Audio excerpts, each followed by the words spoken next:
let's go! Okay, I'm coming! Hey, you kids! Come back!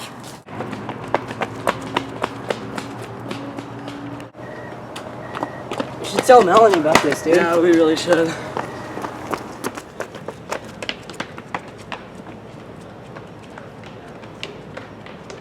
Hell, let us in! What do you guys want? We need to come in. Okay, then go in another. It's so annoying. Jordan, what do you want? You interrupted me. We were walking through the park and we saw a crazy tree lady. Is this true, Cole? Cole! She was scary! Oh my god. Jordan, how does she look like? She had like leaves in it. Wait. Was she the crazy tree lady? Yes. Oh my god. I literally, like, yesterday, I heard that she got, like, accused of, like, doing something really bad, but I'm not sure if she actually did it. That's why everybody's, like, really, really scared of her, because, I mean, if you go through the forest, like, she will literally scare you. Is she the one? Yes, we were walking through and she chased us. Cole, say something! Is he, like, traumatized? Yes. Better go.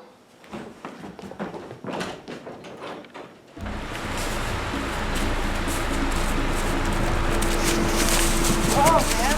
What was that? I don't know. Let's see. What is? There's more stuff. Whoa, look at it.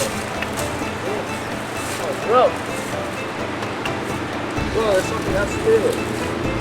It looks so weird.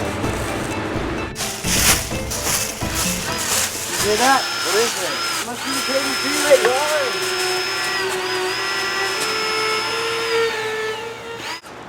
Hey, bring back my stuff! We need somewhere to hide. Where should we go? Right here. Go. Help! Get us now! Oh, it's a crazy tree lady. Hey, you're the guys who stole my stuff! Alright guys, we need to have a talk. I'm not a crazy tree lady. I'm a forest hydrologist. I'm a scientist. My name's Holly Barnard, and I'm a forest hydrologist at the University of Colorado. I've always loved science from a very young age, and I also always loved being outside. So it was really natural for me to become a natural scientist that investigates the outdoors. I also really like trees, so I became interested in forest. So it's just always been part of me.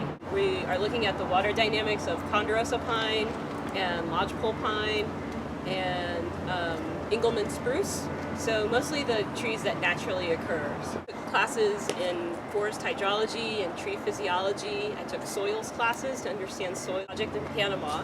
And in that project, we're going to examine how forest hydrology differs with different land use types. Most recently, I've been working just outside of Boulder, Colorado, just a few miles from University of Colorado's campus. And so we've been studying how water works in the natural world in semi-arid environments, such as Boulder. So we can get a lot of snow in the wintertime, but then it tends to be very dry in the summertime. So trying to understand the water cycle on an annual basis. So one of the primary questions that we're interested in is how do trees affect the water cycle, or how do they affect stream flow or water that's available downstream? So we want to understand how much water trees are using and where they're getting that water. So we have different instruments that we actually insert into the tree. We drill little holes into the tree and then put our instruments inside of there.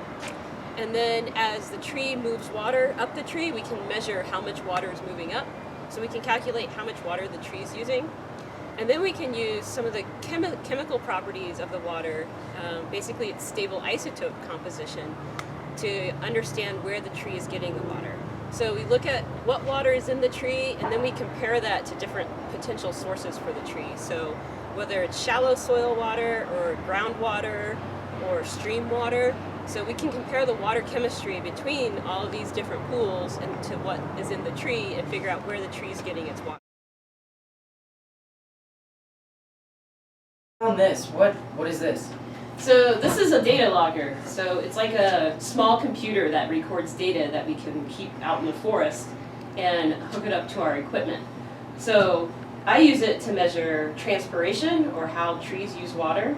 And so we have these sensors here that we install in the tree, and then wires get attached and they go all the way back to this data logger, and it takes the measurements for us. That's cool. And this is a soil respiration collar. So I was going to hammer this into the ground before you took it from me.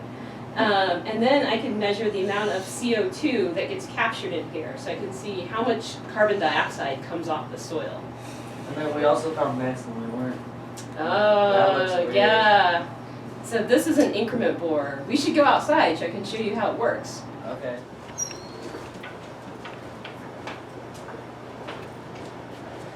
So what exactly is it? Well, it looks really dangerous, but it's actually made for taking tree samples. So it's called an increment borer. So we use this to drill inside the tree, and then we can take a sample and we can look at the tree rings, and we can look at how old the tree is. So this is just like a drill bit, but it's hollow in the center. So we're going to get a piece of wood that's in the center of it. So we want to keep it nice and level, and we're going to push it into the tree.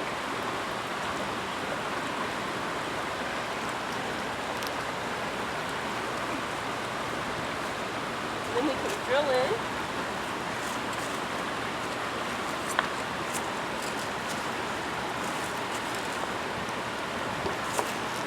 And then this is called a spoon, and we're going to use this to get our tree sample.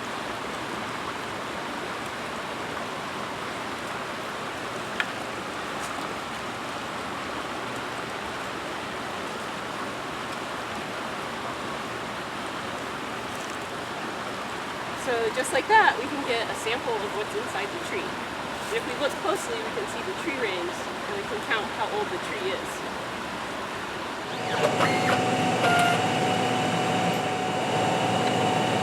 So this is a Picaro laser isotope analyzer.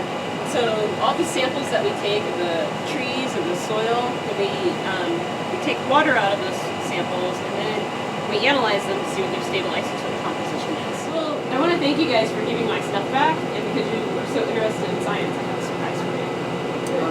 Okay guys, this is Sylvia. She's a technician in the stable isotope lab, and she's going to teach you how to make liquid nitrogen ice cream.